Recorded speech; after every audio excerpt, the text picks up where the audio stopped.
한번 따라 하십시다. 나는 누구여야 하는가? 아멘.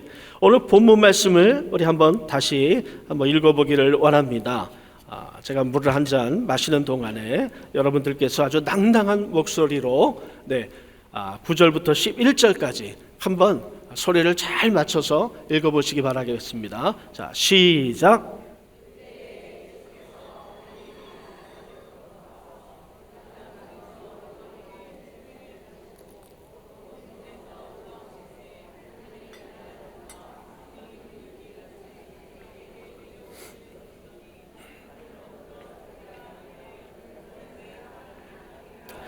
내가 너를 기뻐하노라 하시니라. 아멘. 야, 기가 막히게 성우처럼 읽으셨어요. 제가 지난 3월 달에는요, 나는 누구인가 라는 제목으로 말씀을 나누었는데요, 오늘은 나는 누구여야 하는가 라는 말씀으로 은혜를 나누고자 합니다. 그게 그건 것 같아요. 나는 누구인가, 나는 누구여야 하는가. 말장난하는 것도 아니고 저 배목사가 똑같은 얘기하는 것 같아 하고 얘기할 수 있지만 들어보시면 아십니다. 틀립니다. 네. 자, 오늘 본문 말씀을 보면은요, 11절에 하늘로부터 소리가 나기를 너는 내 사랑하는 아들이라 내가 너를 기뻐하노라, 이렇게 기록되어 있습니다. 오늘 이 말씀에 보면은요, 너는 내 사랑하는 아들이다, 내 기뻐하는 자다. 한마디로 얘기하면 너는 나의 사랑하는 아들이었어. 그러니까 사랑하는 자녀, 기뻐하는 자녀다. 내가 사랑하고 기뻐하는 자녀다. 이렇게 얘기하고 있는 겁니다. 마태복음 3장 17절에 같은 내용의 말씀이 나와 있는데요, 한번 보겠습니다. 하늘로부터 소리가 있어 말씀하시되 이는 내 사랑하는 아들이요 내 기뻐하는 자라 하시니라. 자, 이렇게 이 하나님께서 침례를 받으시고 물에서 올라오실 때, 예수님께서 올라오실 때 하늘이 열리고 성령께서 비둘기같이 예수님께 임하셨어요. 그리고는 하늘에서 소리가 있기를, 즉 하나님께서 말씀하시는 거죠. 바로 너는 나의 사랑하는 아들이요 내 기뻐하는 자다. 그런데 이 말씀이 지난번에도 말씀하셨지만 예수님께만 해당되는 말씀이 아니다. 오늘날 예수 믿고 구원받은 하나님의 자녀된 우리 모두에게 하시는 말씀이다 하는 것을 여러분들에게 이야기했습니다. 즉 우리 모두는요, 이 자리에 계신 저와 여러분은 하나님께서 사랑하는 자녀요 하나님께서 기뻐하는 자녀다라고 하는 이야기입니다. 우리 옆에 계신 분들과 한번 인사 나누십시다. 당신은 하나님께서 사랑하는 자녀입니다. 네, 또 한번 인사합시다. 당신은 하나님께서 기뻐하시는 자녀입니다. 아멘. 자, 그런데 이렇게 우리는 하나님의 사랑받는 자녀요 하나님의 기뻐하시는 자녀다. 우리는 하나님의 자녀인 걸 알았어요. 나는 누구인가? 나는 하나님의 자녀다 이거예요. 하나님의 사랑받고 하나님의 기뻐하시는 자녀다. 그런데 오늘 제목은 나는 누구여야 하는가? 즉 하나님의 자녀여야 한다라고 하는 거예요. 그 말이 그거 아닙니까? 아니에요. 들어보시면 아십니다. 나는 자녀여야 하는데 어떤 자녀여야 하는가? 우리가 하나님의 자녀다운 자녀여야 한다라고 하는 것입니다. 우리가 하나님의 은혜로 예수 믿고 구원받아서 하나님의 자녀가 되었어요. 그런데 이제는 더 나아가서 하나님의 자녀다운 자녀가 되어져야 한다라고 하는 거예요. 우리가 여러분 자녀 낳을 때도 그렇고 이제 손주들도 보시면 알지만 저도 어느덧 손주가 셋이나 됐습니다. 또 하나 잉태했다고 그래요. 얼마나 감사한지 몰라. 우리 큰딸이 셋째를, 큰딸이 아니구나, 딸은 하나밖에 없으니까, 우리의 그 딸 위에는 아들, 그 다음에 딸, 그 다음에 막내. 근데 이 딸이 또 세 번째 자녀를 잉태했다고 그래. 야, 박수를 쳐주고 싶어요 저는. 아이고 할렐루야. 제가 치고 싶다고 그랬는데 여러분들도 감사합니다. 여러분의 그 너그러운 마음. 네. 왜 그러냐? 요즘 우리나라 출산율이 0.8인가 0.9인가 이제 한 20년 30년 가면은요, 우리나라가 아주 인원이 없어져가 인구가 없어져서 힘들어진답니다. 그래서 이 정부의 큰 그 대책 중에 하나가 뭐냐면 어떻게 하면 출산율을 높일 수 있는가, 이것이 정부의 큰 그 문제요 또 대책에 하는 그런 일이라고 하는데, 우리 딸은 셋째를 임신을 했으니 애국자 아닙니까? 그리고 또 우리 예수 믿는 그 자녀들이 많아지면 이 대한민국이 하나님의 나라가 저절로 될 거 아니에요. 그러니까 나라의 애국도 하고 하나님 나라의 그 뜻을 이루기 위하여서 우리 또 딸이 셋째를 잉태했다 그러니 이 얼마나 감사한 일이지 않을 수가 없습니다. 참 힘내라 이렇게 얘기하고 싶어요. 네, 집안끼리 잘해 먹는다 이렇게 얘기할 수도 있겠지만은요, 이왕이면 오늘 이 방송을 들을 수도 있는 건데 그렇게 위로해주고 격려해주고 싶습니다. 자, 이렇게 우리가 자녀를 얻게 되면은요, 그 존재만으로도 너무너무 이쁘잖아요. 그렇죠? 그 자녀를 볼 때마다 자녀가 막 웃을 때, 그리고 이제 조금 더 커가지고 말을 좀 이렇게 옹알이로도 하려고 막 그럴 때 얼마나 귀엽습니까? 얼마나 사랑스럽습니까? 그냥 그 자체가 기쁨 아니에요? 우리에게 기쁨을 주는 존재 아닙니까? 이처럼 우리가 예수 믿고 구원받아서 하나님의 자녀가 되었을 때 그 존재만으로도 하나님은 우리를 기뻐하신다라고 하는 거예요. 하나님 보시기에 우리가 너무나 사랑스러운 존재라고 하는 것입니다. 죄인이 잃어버린 영혼이 하나님 앞에 돌아올 때 하나님께서 얼마나 기뻐하신다라고 하는 것은 성경에 기록되어 있는 내용이에요. 이처럼 우리가 하나님의 자녀가 되었을 때 너무너무 하나님은 우리를 사랑하시고 우리를 기뻐하신다라고 하는 거예요. 자, 그런데 우리에게 자녀가 이제 점점 성장해서 초등학교 들어가고 중고등학교, 대학교 들어가고 직장 생활을 하면서 이렇게 잘 커가야 되는데, 정말 그 부모님이 원하시고 기뻐하는 대로 바람대로 이렇게 커가고 또 이 나라와 민족이 원하는 대로, 사회가 원하는 대로 잘 커가야 되는데, 만약에 그렇지 않다고 생각해 보세요. 그러면 그 자녀가 여전히 물론 사랑하고 기뻐하는 자지만, 기본적으로 존재만으로 그러한 자지만, 그러한 자녀가 부모에게 그 기쁨을 주겠습니까? 아픔을 주겠습니까?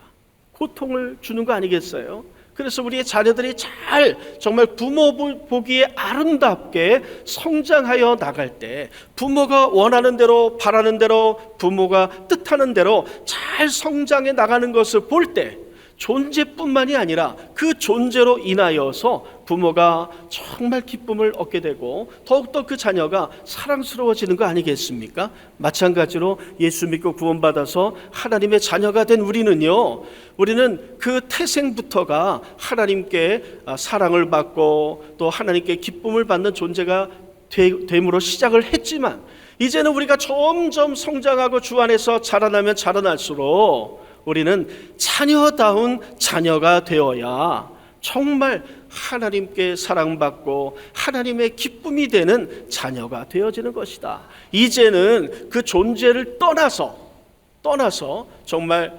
하나님께서 원하시고 하나님께서 기뻐하시고 하나님께서 바라는 그런 삶을 이루어 나가야 여전히 하나님의 사랑을 받고 하나님의 기쁨을 받는 하나님의 자녀가 된다라고 하는 것입니다. 아멘 하시기 바랍니다.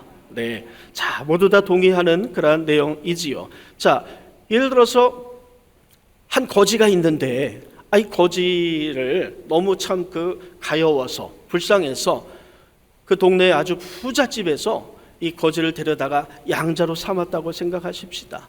자, 그래서 이제 부잣집에 이 거지가 양자로 들어왔으니까 이제 거지 팔자가 이제 완전히 바뀌었겠죠. 운명이 바뀌는 거 아니겠습니까? 이 거지에게는 정말 놀라운 일이 생긴 거 아니겠습니까? 그런데도 이 거지가 여전히 자기가 기존에 해왔던 대로 눈만 뜨면 밖에 나가서 구걸을 하고, 쓰레기통 뒤져가면서 먹을 거 찾아서 먹고, 옷도 그냥 지저분한 채로 그냥 씻지도 않고 갈아입지도 않고 그렇게 살아간다면, 그를 양자로 삼은 부모의 마음이 좋겠어요? 안 좋겠어요? 기뻐하겠습니까? 안 기뻐하겠습니까? 말 하나 많아죠.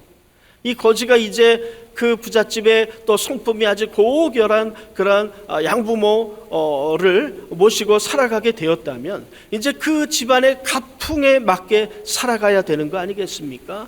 예절도 배우고 식사하는 그런 또 방법이나 그런 예절, 그런 예의 이런 것도 배우고 또 공부도 열심히 하고 늘 깨끗이 씻고 옷도 새 옷으로 갈아입고 또 인사성도 밝게 잘 인사하고 이런 식으로 그 가문에 맞게 점점 변화되어져야 하는 거예요. 교육받고 훈련되어지고 이래서 그 부모가 보기에 참으로 사랑스럽고 그 부모에게 기쁨을 주는 그러한 자녀로 변화되어져 가야 한다라고 하는 것이죠.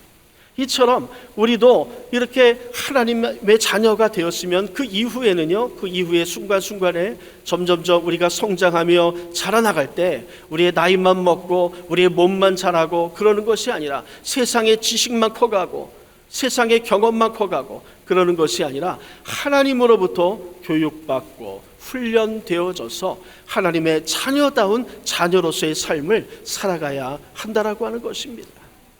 여러분 얼마나 교회에서 마련해 놓은 그러한 교육 프로그램에 훈련 프로그램에 참여하고 계시나요? 가장 소중한 교육 프로그램이요 훈련 프로그램은 일단 여러분은 통과야. 이렇게 예배에 참석하시는 분들입니다.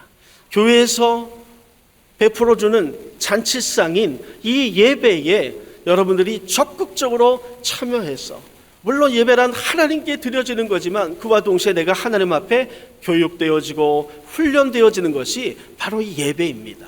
그렇기 때문에 주일 예배뿐만 아니라 금요 철야 예배, 또 수요 예배, 새벽 기도회, 또 한 달에 한 번 있는 기도원 300명 용사 성령 대망회, 또 여러 가지 있는 그러한 예배에 참석을 해야 돼요. 또 기도를 열심히 해야 되잖아요. 틈만 있으면 이 하나님의 성전에 나와서 기도해야 됩니다.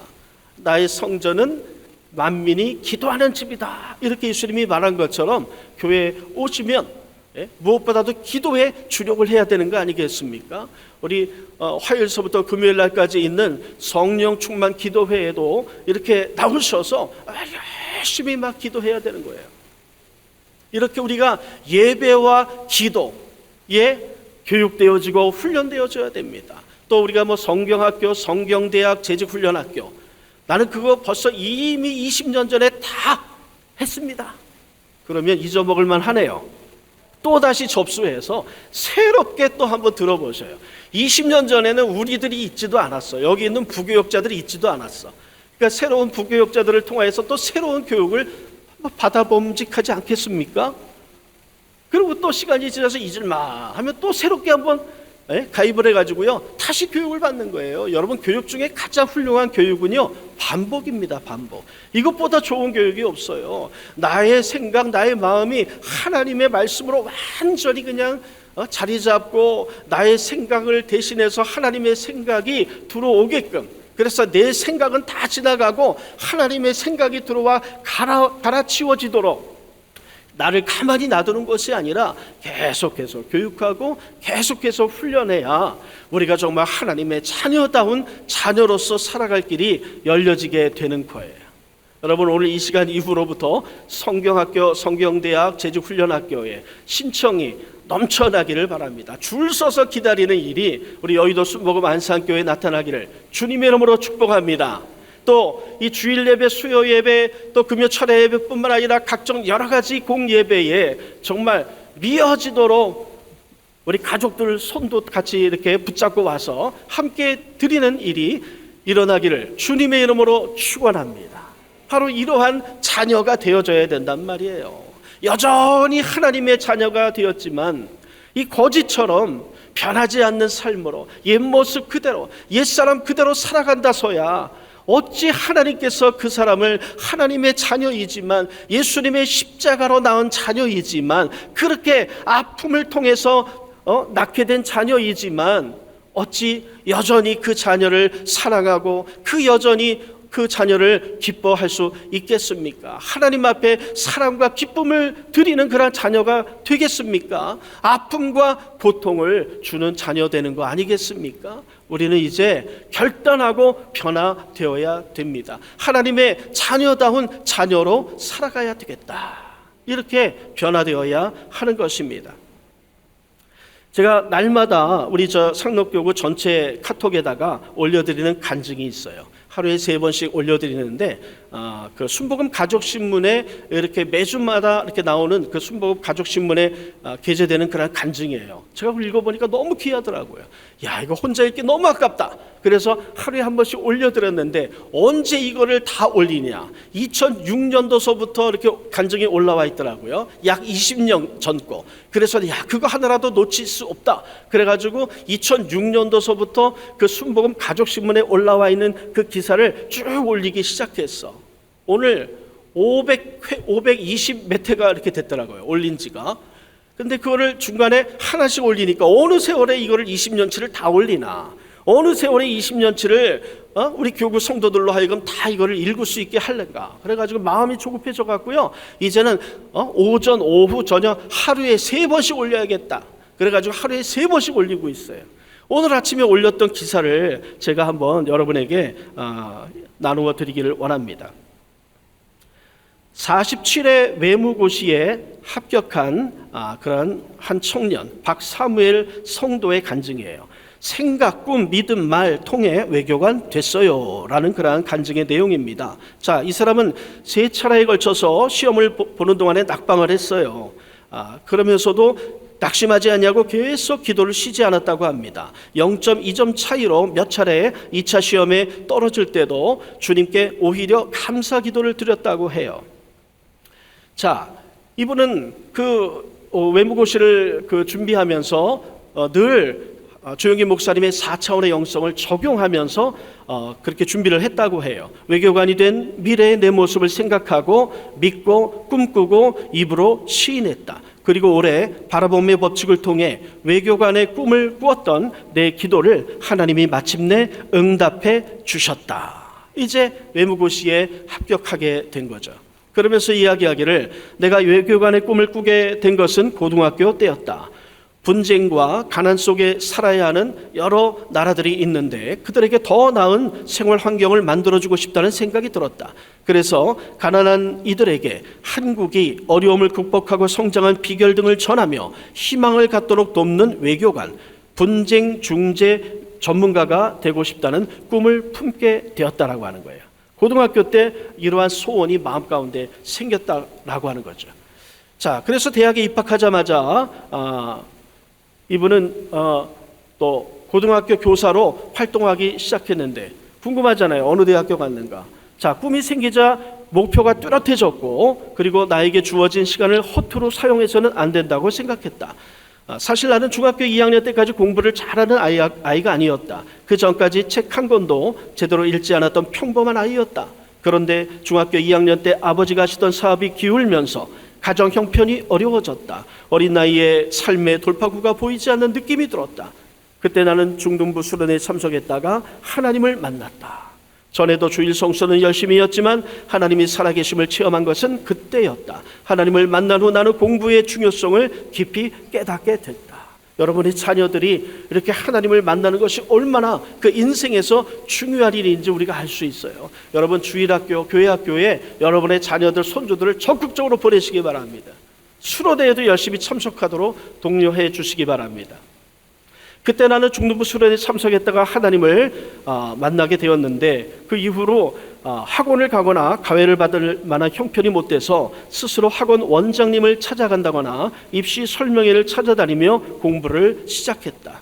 공부만 한 것이 아니라 신앙생활도 열심히 했다. 무엇이든지 잘 하려면 공부와 신앙이 균형을 이루어야 한다고 생각했기 때문이다. 자, 고등학교 3학년 내내 고등부 소리노을 팀원으로 예배 찬양을 인도하는 봉사까지 했다. 저도 여의도에서 교사할 때 고등부 소리노을 담당 교사를 한 적이 있는데 예배전 찬양인도 팀이에요. 예배전 찬양인도 팀.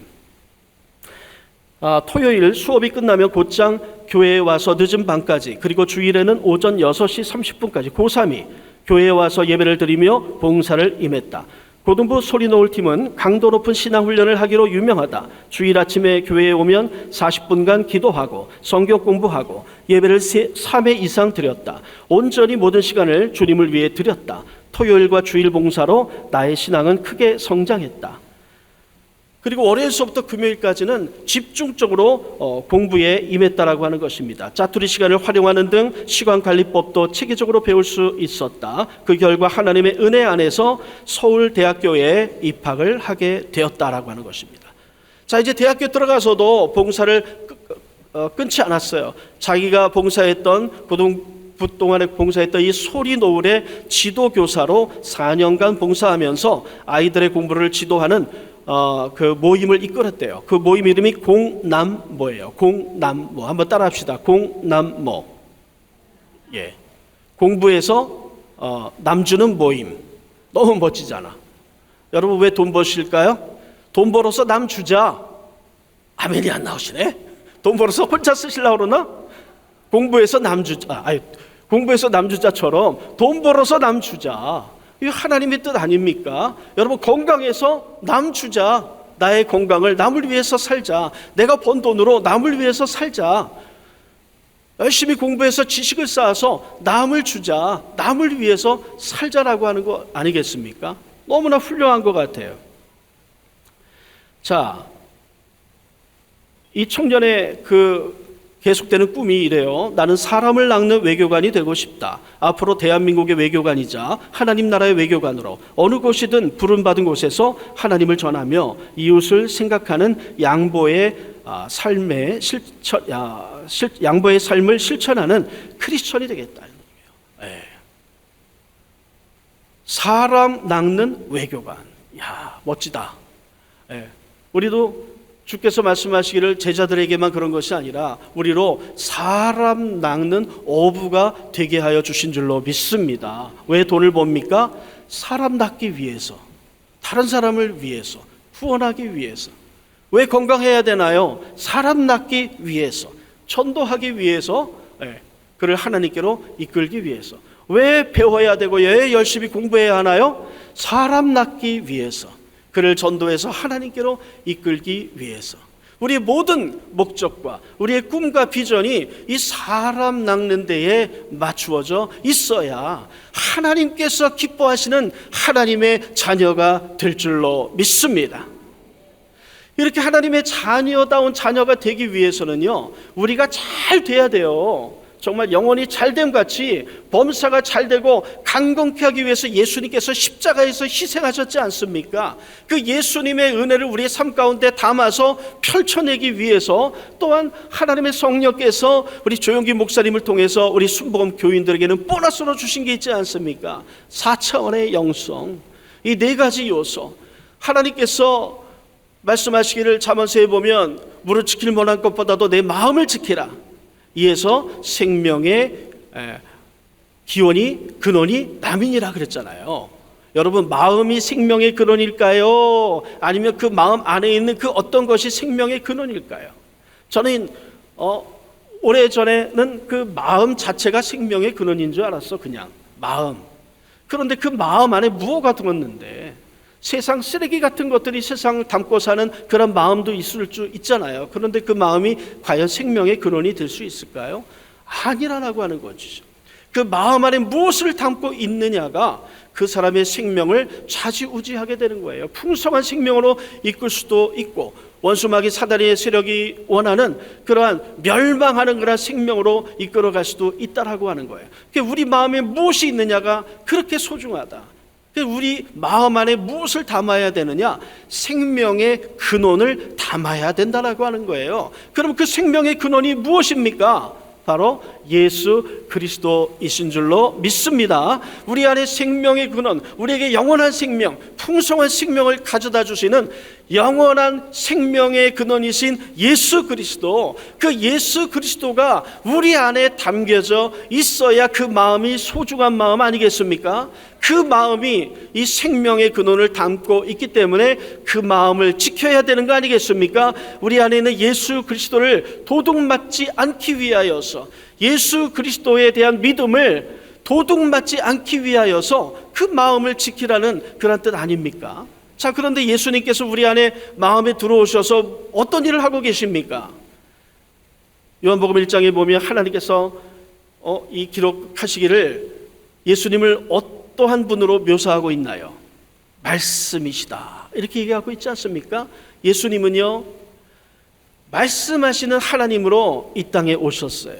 그래서 십자가에 못 박혀 돌아가시고 또 부활하셔까지 지금도 여전히 주님은 이 세상을 향하여 말씀하시고요, 세상 안에 있는 우리를 향하여 말씀하는 겁니다. 그런데 우리는 예수 믿고 구원받고 예수님을 영접해 들었기 때문에 이제는 우리 안에 계신 예수님은 우리 안에서 우리에게 계속해서 말씀하기를 원하시는 하나님이시라고 하는 거예요. 우리가 그 말씀에 귀를 기울여야 돼. 하나님의 자녀다운 자녀답게 살아가려면 우리 안에 계시는 생명의 근원 되시는 예수님의 말씀을 우리가 날마다 들으며 그 예수님의 말씀으로부터 훈련되어지고 교육되어지며 살아가야 된다고 하는 것입니다. 자, 그런데 그 예수님의 그 말씀의 궁극적인 목적은 무엇이냐? 우리가 더욱더 영혼이 잘 되게 하시고요, 범사가 잘 되게 하고 우리가 강건한 삶을 이 땅에서 살아가다가 천국 가기를 원하신다라고 하는 그런 말씀이에요. 그런데 그 예수님의 그 생명의 말씀이 우리의 삶 가운데 어떻게 나타나지고 그 예수님의 뜻을, 예수님의 소망을 어떻게 우리의 삶 가운데 펼쳐나갈 수 있느냐, 그게 바로 조영기 목사님의 4차원의 영성이라고 하는 것입니다. 여러분, 마음에는 4가지 작용이 있어요. 그 첫째는요, 생각입니다. 이 생각. 둘째는 믿음이에요. 그 다음에는 꿈이고요, 그 다음에는 말입니다.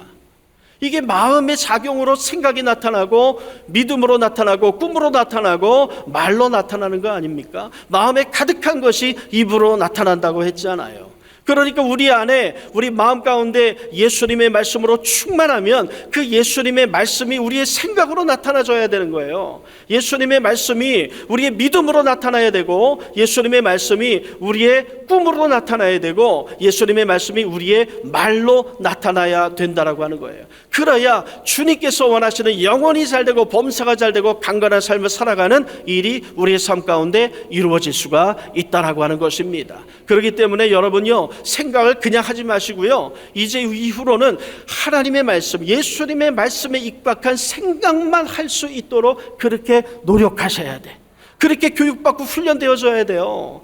하나님께서 원하시는 예수님의 말씀, 그 말씀에 입각한 믿음만 우리가 가질 수 있도록 우리는 그렇게 훈련하고 그리고 교육받아야 된다라고 하는 거예요. 나 자신을 그렇게 훈련하고 교육해야 돼요. 여러분, 하루하루 생각할 때 어떠한 믿음을 살아가나요? 믿음이 없이는 우리 살아갈 수가 없어요. 여러분, 댁에서 교회에 올 때까지 대중교통을 이용했다면, 그 대중교통이 사고 날 거라는 믿음을 갖고 있었다면 그거를 편안하게 타고 올 수가 있겠습니까? 하나님은 기본적으로 우리의 육적인 그러한 존재가 이 세상에서 살아갈 때 안전하게 살아가기 위하여서 기본적인 삶에 필요한 믿음을 주셨어요. 그렇기 때문에 영적으로도 영의 사람으로 살아갈 수 있는 믿음을, 기본적인 믿음을 여러분에게 주신 것입니다. 그 가장 기본적인 믿음이 바로 예수 믿고 구원받고 예수님을 영접해 드릴 수 있는 그 믿음에서부터 시작하는 거죠. 그 믿음이 말씀을 계속해서 들음으로 자라나는 거 아니겠습니까? 자, 그래서 그 말씀, 예수님의 말씀에 입각한 믿음을 가지고 이 세상을 살아가도록 우리가 교육하고 훈련해야 돼요. 세상에 넘쳐나는 그런 홍수처럼 넘쳐나는 그런 세상의 정보들, 이 왜곡된 그런 뉴스들, 이런 것들로 나의 경험, 나의 상식, 이웃의 생각, 이런 것에 대한 믿음으로 살아가는 것이 아니라 하나님의 말씀에 입각한 믿음으로 살아가는 내가 되도록 나 자신을 훈련하고 교육하며 살아가야 된다고 하는 거예요. 그리고 여러분은 어떤 꿈을 갖고 살아갑니까? 누구나 다 꿈이 있지 않습니까? 소망이 있어요. 크든 작든 그러한 꿈과 소망을 갖고 살아가는 것인데, 여러분, 세상에 기반을 둔 그러한 세상적인 성공과 재물과 등등등 이런 것을 여러분이 마음 가운데 품고 살아가나요? 버리셔야 됩니다. 오직 하나님의 말씀에 입각한, 예수님의 말씀에 입각한 꿈을 꾸며 살아가야 한다라고 하는 겁니다. 어떤 말을 하고 살아갑니까? 여러분, 오늘 이 성전에 들어오기 전까지 벌써 많은 말씀을 하셨을 텐데, 내가 말하는 것이 바로 그 사람을 어떠한 사람이다라고 평가할 수 있도록 결정하는 그러한 일이 되는 거라고 성경에도 나와 있지 않습니까? 내가 말하는 것이 내 자신이 되는 것이다. 더 나아가서 나의 미래가 되고 나의 운명이 되는 것이다. 이제는 그냥 아무 말 막 하지 말고 정말 훈련된 말, 교육받은 말, 무엇으로? 하나님의 말씀으로, 하나님의 말씀에 입각한 말, 언어를 우리가 말하고 선포하는 그런 훈련과 그런 교육을 해야 된다라고 하는 것입니다. 이렇게 생명의 근원이 되시는 예수 그리스도로부터 나오는 그 말씀에 입각한 생각과 믿음과 꿈과 말을 계속 우리의 삶 가운데 하는 훈련을 해야 되고 교육을 받아야 돼요.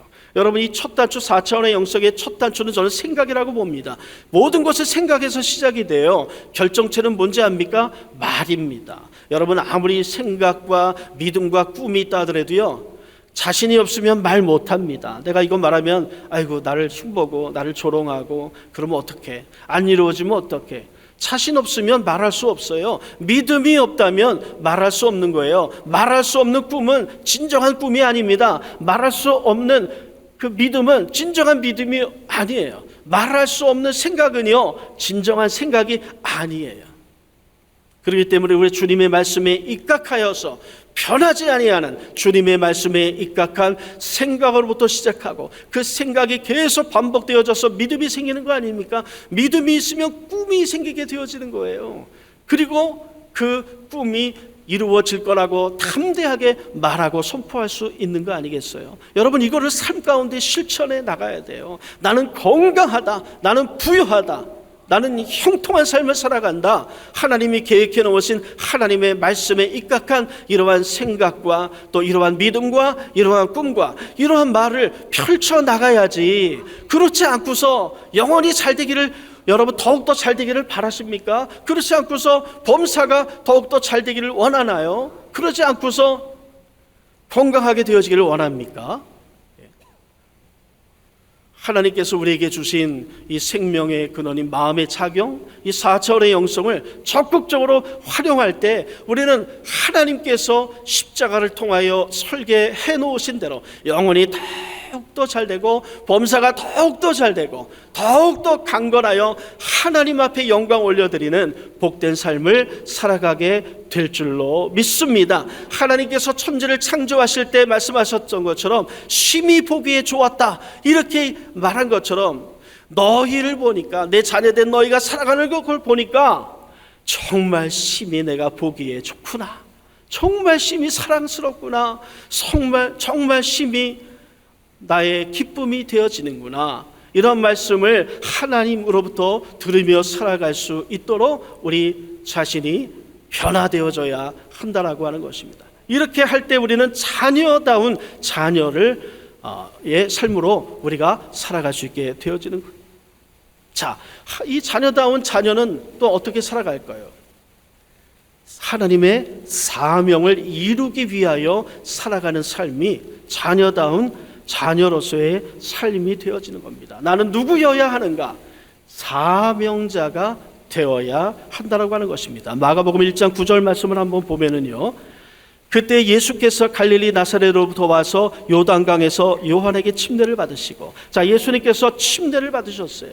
침례 받으려고 나가니까 이 침례 요한이 막 거절했잖아요. 왜냐하면 마태복음 3장 6절에 제가 읽어드릴게요. 이렇게 기록되어 있어요. 침례는 어떠한 자들이 받아야 되느냐? 자기들의 죄를 자복하고 요단강에서 그에게 침례를 받더니, 죄 있는 사람이 하나님 앞에 죄를 자복하고 나의 죄를 씻어달라고 이렇게 회개하는 마음으로 받는 것이 침례였다라고 하는 거죠. 마태복음 3장 11절에도 이렇게 기록되어 있는데요, 침례 요한이 하는 말입니다. 나는 너희로 회개하게 하기 위하여 물로 침례를 베풀거니와, 이렇게 했어요. 그 침례 받으러 오는 사람이 회개하기 위하여서 침례를 베푼다라고 하는 거예요. 그때 그런 침례를 받기 위하여서 예수님이 침례 요한에게 다가갔다라고 하는 거 아닙니까? 나에게 침례를 주라. 그 침례 요한이 예수님이 누군 줄 아는 거로 거절하잖아요. 아니, 예수님이 뭐 죄인입니까? 죄를 많이 지셨나요? 회개할 거리가 있습니까? 그 예수님이 침례받을 이유가 있습니까? 침례의 의미를 봤을 때 예수님은 침례받을 이유가 하나도 없는 분이신데도 불구하고 굳이 침례를 받으려고 하잖아요. 요한이 거절해도 끝까지 침례를 받으려고 합니다. 왜 그러느냐? 이 침례 받는 것은 온 인류의 죄 사함을 이루고자 하는 예수님의 십자가의 그 사역, 예수님의 사명을 상징하는 일이기 때문에 예수님이 대신해서 침례를 받는 것으로서 온 인류로부터 이 구원의 역사가 나타나는 것이 시작이 되었음을, 회개하라 천국이 가까워왔느니라 이렇게 말씀하시는 것처럼 그 죄사함의 사역이 예수님의 침례로부터 시작되어진다라고 하는 것을, 이미 이제 시작되어졌다라고 하는 것을 나타내기 위한 그런 상징적인 것이 바로 예수님께서 침례를 받으시는 것이다라고 하는 것이에요. 우리의 사명은요, 예수님께서 이 땅에서 하시고 또 제자들에게 물려준 바로 그것이 우리의 사명이에요. 그게 뭡니까? 세상 땅끝까지 복음을 전파하라. 하나님께서 일하시니 나도 일하신다. 여러분, 어떤 일을 하시며 살아갑니까? 집안일로 바빠요. 바쁘시겠지요. 그러나 우리는 하나님의 자녀다운 자녀로서 살아가기 위해서 하나님의 자녀로서의 사명의 일을 하면서 살아가야 하는 거 아니겠습니까? 그 첫 번째가 바로 복음을 증거하는 일이다. 예수님은 이 침례받는 것 일로부터 시작하여서 십자가에서까지 복음을 증거하셨어요. 자기를 조롱하고 또 자기에게 모욕을 주고 뺨을 치고 침을 뱉고 가시관을 씌우고 채찍질하고 창을 찌르고 그랬던 모든 사람들을 향하여서 저들이 하는 것을 저들이 모른다. 이렇게 하면서 하나님 저들을 용서하여 주시옵소서. 이 용서의 복음, 사랑의 복음, 이것을 통하여서 그걸 보고 하나님 앞에 회개하며 나아가는 사람들이 있는 거 아니겠어요? 이렇게 십자가에 달려 죽기까지 예수님은요, 복음을 위한 사명자로서의 삶을 살았던 것입니다. 우리 또한 우리의 십자가를 지고 예수님이 하신 것처럼 사명자의 삶을 살아가야 한다라고 하는 거예요. 우리 모두에게 주신 사명은요, 복음을 증거하는 일이에요. 그것을 위하여서 특별히 어떤 일을 통하여서, 아까 간증에 나왔던 그 친구는 사람 낚는 어부, 사람 낚는 외교관이 되겠다라고 한 것처럼 특별하게 하나님으로부터 받은 어떤 직업 내지는 특별한 어떤 일에 대해서 그렇게 사명을 받을 수도 있어요. 그러나 그 모든 공통된 사명은요, 사람 낚는 일이라고 하는 거예요. 복음을 증거하는 일이다라고 하는 거예요. 여러분, 그러한 사명을 갖고 있습니까? 만약에 그러한 구체적인 사명이 없다 그러면은 전도하셔요. 그 모두에게 주신 하나님의 일반적인 사명입니다. 그 전도를 내가 구체적으로 어떻게 할까요? 요거는 내가 기도해서 하나님의 인도함을 받아서 해야 되는 거죠. 그러나 그걸 아직 못 받았어요. 그걸 받아야 저는 전도할 수 있는데, 아니에요. 그거 받을 때까지 그냥 전도하셔요. 잃어버린 영혼들을 주님께로 이끄는 그러한 사명, 모든 자녀에게 주신 이 일반적인 사명을 감당하면서 살아가셔야 된다라고 하는 것입니다. 또 하나는요, 우리가 자녀답게 살아가기 위해서는요, 오늘 마가복음 1장 9절에 보니까 같은 말씀이지만은 예수께서 갈릴리 나사렛으로부터 와서 요단강에서 요한에게 침례를 받으셨다고 그랬어요. 거절을 했습니다. 그러나 예수님께서 나에게 침례를 행하라 이렇게 얘기했잖아요. 이것이 이제 마태복음 3장 13절에서 15절 말씀에 조금 더 구체적으로 나와 있는데 같이 한번 보겠습니다. 13절에 보니까 이때 예수께서 갈릴리로부터 요단강에 이르러 요한에게 침례를 받으려 하시니 요한이 말려 이르되 내가 당신에게서 침례를 받아야 할 터인데 당신이 내게로 오시나이까. 자, 15절에 보니까 예수께서 대답하여 이르시되 이제 허락하라. 우리가 이와 같이 하여 모든 의를 이루는 것이 합당하니라 하시니 이에 요한이 허락하는지라. 하나님의 자녀답게 살아가는 것은 무엇이냐? 나는 누구여야 하는가? 첫째는요, 자녀다운 자녀가 되어야 한다. 나는 누구여야 하는가? 두 번째는 사명자가 되어야 한다. 세 번째, 나는 누구여야 하는가? 의의를 이루는 자가 되어야 한다라고 하는 거예요. 만왕의 예수님께서 이 침례 요한이 정말 얘기했던 것처럼 침례를 요한에게 받을 만한 존재가 아니셨잖아요.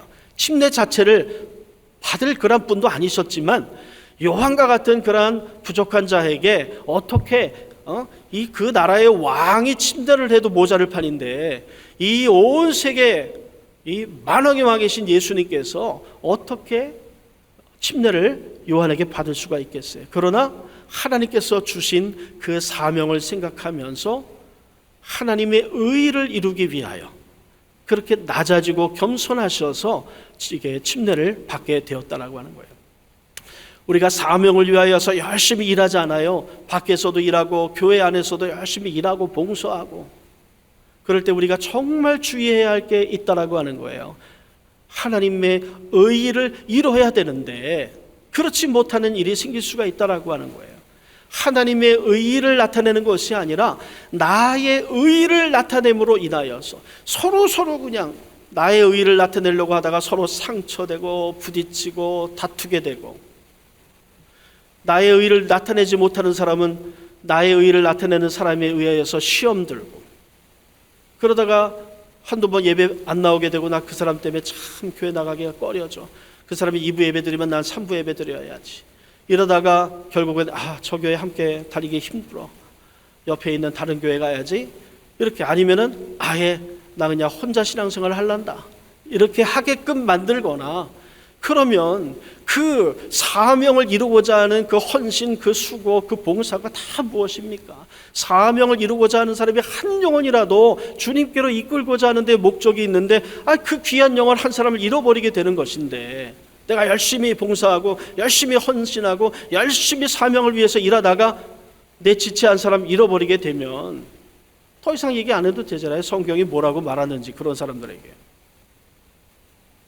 그래서 여러분, 사명을 이루면서 나갈 때 가장 먼저 우리가 갖추어야 될 덕목이 겸손입니다. 예수님처럼 겸손으로 시작해야 돼요. 그리고 계속해서 우리 그 하나님께서 주신 사명을 이루면서 하나님의 의를 이루면서 살아가야 되는데, 그 완성은 십자가죠. 그 완성은 철저한 처절한 희생입니다. 우리가 사명을 이루면서 교회 안에서 교회 밖에서 살아갈 때 그 사명의 일을 이루기 위한 사명자로서 살아가면서 우리는 희생의 모습이 우리에게 나타나야 돼요. 더 나아가서 사랑으로 완성된 모습이 나타나야 됩니다. 사랑의 모습이 나타나야 됩니다. 이것이 없이는 그 사명이 의미가 없다라고 하는 거죠. 철저하게 이렇게 겸손, 더 나아가서 희생, 더 나아가서 사랑으로 완성되어지고 사랑으로 갖추어진 하나님의 자녀라야 정말 하나님의 자녀답게 살아가는 그러한 자녀다, 이렇게 말할 수 있는 것입니다. 마태복음 25장에는 세 가지 비유가 나오는데요, 그 마지막은 양과 염소의 비유가 나오죠. 제가 한번 읽어드리겠어요. 33절 2절에 보니까요, 양은 그 오른편에 염소는 왼편에 두리라. 그때 임금이 그 오른편에 있는 자에게 이르시되 내 아버지께 복받을 자들이여, 나와 창세로부터 너희를 위하여 예비된 나라를 상속받으라. 내가 줄일 때 너희가 먹을 것을 주었고, 목마를 때 마시게 하였고, 나그네 되었을 때 영접하였고, 헐벗을 때 옷을 입혔고, 병들었을 때 돌보았고, 옥에 갇혔을 때 와서 보았느니라. 이에 의인들이 대답하지요, 주여, 우리가 어느 때 주께서 줄이신 것을 보고 음식을 대접하였으며 목마르신 것을 보고 마시게 하였나이까? 어느 때에 나그네 되신 것을 보고 영접하였으며 헐벗으신 것을 보고 옷 입혔나이까? 어느 때 병드신 것이나 옥에 갇히신 것을 보고 가서 배웠나이까? 이렇게 말하니까 우리가 잘 알듯이 얘기합니다. 임금이 대답하여 이르시되 내가 진실로 너희에게 이르노니 너희가 여기 내 형제 중에 지극히 작은 자 하나에게 한 것이 곧 내게 한 것이니라. 그들은 영벌에, 의인들은 영생에 들어가리라. 이렇게 말씀하고 있는 것입니다. 사랑의 의의를 이루는 것, 이것보다 하나님 보시기에 사랑스러운 자녀 되는 방법이 없습니다. 이것보다 하나님 보시기에 기뻐하실 만한 자녀가 되는 방법은 없는 거예요. 말씀을 마치고자 합니다. 한번 따라 하십시다. 자녀다운 자녀로 살아갑시다. 사명자로 살아갑시다. 의의를 이루며 살아갑시다. 뭐 하라는 얘기예요? 한마디로 예수 닮은 자로 살아가라는 말씀 아니겠습니까? 나는 누구여야 하는가? 하나님의 자녀다운 자녀로 살아가며 하나님의 뜻을 이루어드리는 사명자로 살아가며 하나님의 의의를 이루며 살아가는 예수 닮은 자로 살아가야 한다는 것입니다. 사랑하는 성도 여러분, 이 땅을 살아가는 동안에 하나님의 참 자녀요, 사명자요, 의를 온전히 이루며 살아감으로써 이는 내 사랑하는 아들이요 내 기뻐하는 자라 칭함받는 예수 닮은 자로 살아가게 되시기를 주님의 이름으로 축원합니다. 기도하겠습니다. 사랑의 주님,